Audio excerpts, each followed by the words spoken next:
la corrupción se está volviendo un problema sistémico. Para nadie es un secreto que en Colombia la corrupción es uno de los problemas más graves. No solo así lo han advertido las organizaciones no gubernamentales. En el año 2017, el fiscal general Néstor Humberto Martínez alertó que la corrupción era el delito que más crecía en el país. La corrupción no es un fenómeno del sector público. La corrupción es un problema que afecta por igual. Bajo esos escenarios, dos hechos en la historia reciente son claro ejemplo, entre otros, de los alcances de las prácticas corruptas que parecen corroer a todo nivel. Un caso es el de Odebrecht, que a juicio de la propia Fiscalía colombiana hizo de su política empresarial la corrupción para apropiarse de los mercados. Otro caso, paradójico sin duda, es el de las capturas por actos de corrupción de funcionarios que precisamente tenían la obligación de luchar contra ese mismo flagelo. El exfiscal anticorrupción Gustavo Moreno, capturado tras 8 meses de estar en el cargo y extraditado a Estados Unidos, aceptó recientemente los cargos imputados por la justicia estadounidense, entre ellos fraude electrónico y conspiración para lavar dinero.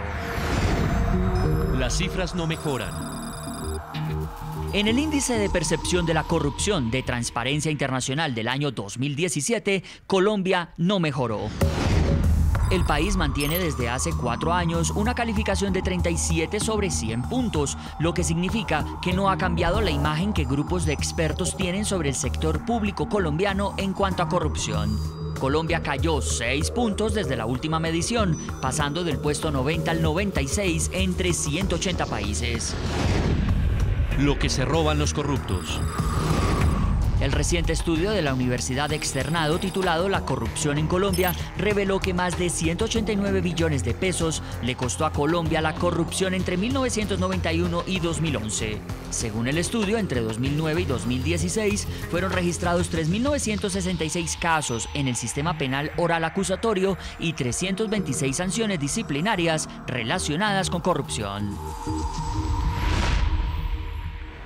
En el programa de la noche están los protagonistas de la noticia. Saluda hasta ahora Nancy Patricia Gutiérrez, ministra del Interior de Colombia. Bienvenida al programa de la noche. Jefferson, buenas noches. Saludo a todos los televidentes. Ministra, lo primero que quiero preguntarle es algo que tiene que ver con el funcionamiento de esta mesa técnica que fue acordada en la reunión de Palacio, en este gran pacto nacional que lograron las fuerzas políticas del país, todos los partidos políticos, los organismos de control y el gobierno al cual usted pertenece. ¿En qué consistirán estas mesas técnicas? Anoche se definió que cada sector nombra un delegado, se van a revisar las propuestas que tienen de manera independiente y la semana próxima nos estaremos reuniendo con el fin de acordar pues, los puntos generales de los proyectos, poderlos ya escribir y presentarlos a más tardar el día 17 de septiembre al Congreso para que comiencen su trámite. El presidente Iván Duque se comprometió a que revisaría si es necesario enviar el mensaje de urgencia con el fin que el paquete legislativo esté listo para el 16 de diciembre, fecha cuando termina las sesiones ordinarias del Congreso. Pero adicionalmente hay un paquete de proyectos que fueron los presentados por el Gobierno Nacional el 8 de agosto, el que viene tramitando el señor Fiscal General de la Nación y el radicado por el presidente Iván Duque y el Procurador General de la Nación, que continuarán su trámite en las comisiones primeras.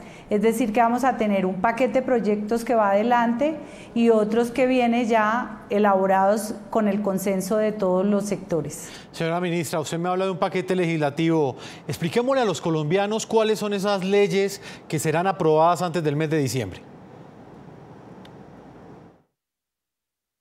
Pues hay muchas iniciativas y muchas herramientas que arrancan desde el primero, que es la reforma política.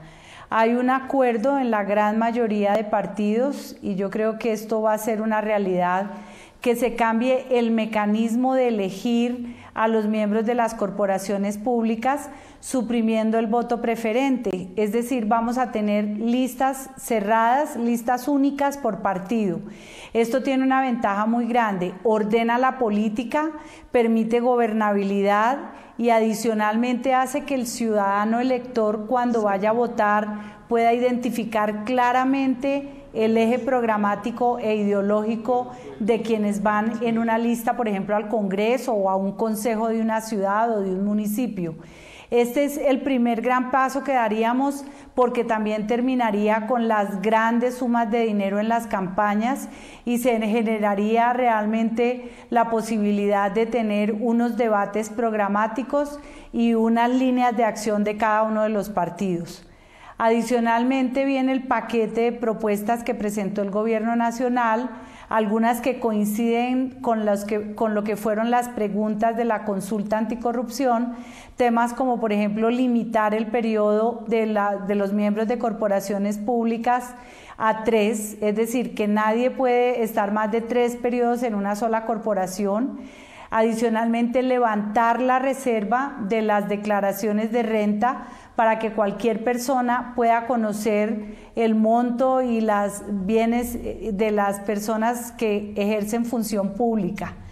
También está previsto el extender el tipo de contratación o el pliego de contratación tipo para las entidades territoriales y para toda clase de contratos. Con eso se unifican los criterios de contratación y se acaba con esa selección amañada de contratistas que han generado grandes problemas de corrupción. Y el Gobierno Nacional presentó un proyecto que es aquel que levanta y deja la prescripción de los delitos indefinidamente. Sí. Es decir, no habrá prescripción para los delitos contra la administración pública. El corrupto podrá ser perseguido en cualquier tiempo. Estos son los proyectos que van adelante y después vendrán otros que serán elaborados por la mesa de trabajo y de concertación que arrancará la próxima semana. Ministra, ¿qué lectura hace usted del ambiente que hay en el Congreso para que realmente este pacto político se haga una realidad? La desconfianza de los ciudadanos pues es evidente, son tantos años esperando estas medidas. ¿Usted cree que hay ambiente en el Poder Legislativo? Yo creo que es la primera vez en muchos años que un tema convoca, más allá de la Selección Colombia o de los momentos de los partidos de fútbol o la fuerza que hacemos por nuestros ciclistas, es la primera vez que un tema de agenda política y de agenda pública une a todas las fuerzas que están representadas en el Congreso y que tienen parte en el escenario político nacional. Aquí se demuestra realmente que se pueden hacer consensos sobre los temas fundamentales para el país. Hay una decisión, yo estoy segura de ello y creo que el 16 de diciembre tendremos un parte para darle al país de una normatividad muy importante para ser aplicada y luchar contra la corrupción. Hay un tema que es bastante importante y creo que fue uno de los que captó la atención de los ciudadanos y es el tema del salario de los congresistas. Uno de esos puntos pues lo planteaba la misma consulta anticorrupción que proponía rebajar hasta 25 salarios mínimos, el salario de un legislador. ¿Qué se habló en esta cumbre sobre este tema? Mire, la mayor preocupación en este punto en la propuesta como estaba en la consulta indiscutiblemente es la constitucionalidad de la propuesta, porque realmente bajo la Constitución colombiana a nadie se le puede rebajar un salario. Y además porque el sistema de los salarios de la función pública están entrelazados. El aumento para los congresistas se ve reflejado, por ejemplo, en toda la rama judicial y en las entidades de control. Entonces, pues esto requiere un cuidado mayor porque hay que respetar también los derechos adquiridos y por eso el Centro Democrático presentó una propuesta alternativa y es buscar congelar los salarios, es decir, que a partir de la aprobación de la reforma no se incrementen exclusivamente para los cargos de mayor jerarquía, es decir, los de más altos salarios. Con eso no se afecta a funcionarios de nivel medio y nivel bajo en la escala salarial y se puede conseguir el propósito de un ahorro en el mediano plazo. Señora Ministra del Interior, Nancy Patricia Gutiérrez, muchas gracias por habernos acompañado aquí en el programa La Noche. A ustedes gracias por invitarnos y poder decirle al país que el gobierno nacional, que el presidente Iván Duque y que todo el gabinete ministerial estamos listos a ayudar para que este acuerdo político nacional, que tiene elementos sociales y de ciudadanía muy fuertes, pueda salir adelante y podamos dar la respuesta que la gente está esperando. Muchas gracias, ministra. Brevemente, senadora Angélica Lozano, sobre este punto, que fue uno de los más votados en la consulta anticorrupción. ¿Qué va a pasar con el salario de los congresistas? Nosotros en la mesa de trabajo vamos a defender que se reduzca a 25 salarios mínimos porque es el mandato y el clamor de la gente, que hoy estamos en 40 salarios mínimos cuando el 80% de la gente vive con máximo 2 salarios mínimos. Insistiremos en que se reduzca a 25, pero la ministra expuso que varios tienen la opinión que es deseable congelarlo y no bajarlo. Vamos a discutirlo. Nosotros defenderemos la rebaja. Leamos opiniones de ustedes, nuestros televidentes, hasta ahora que están participando en las cuentas de Twitter del programa La Noche, utilizando el numeral La Noche Acuerdo Anticorrupción y respondiendo a la siguiente pregunta. ¿Qué opinan del acuerdo político logrado entre el presidente Iván Duque, los organismos de control y las fuerzas políticas para sacar adelante un paquete legislativo de lucha contra la corrupción?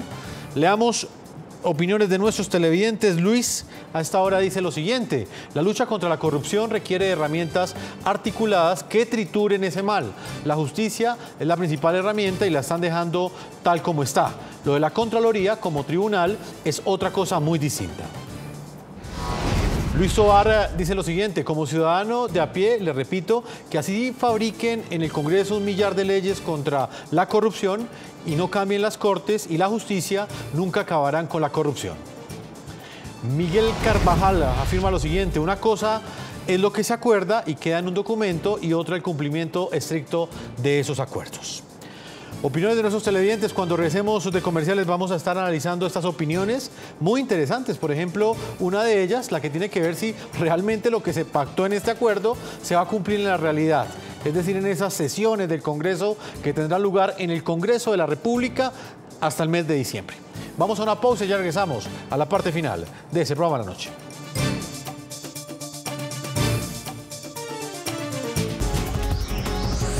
Ya regresamos con La Noche.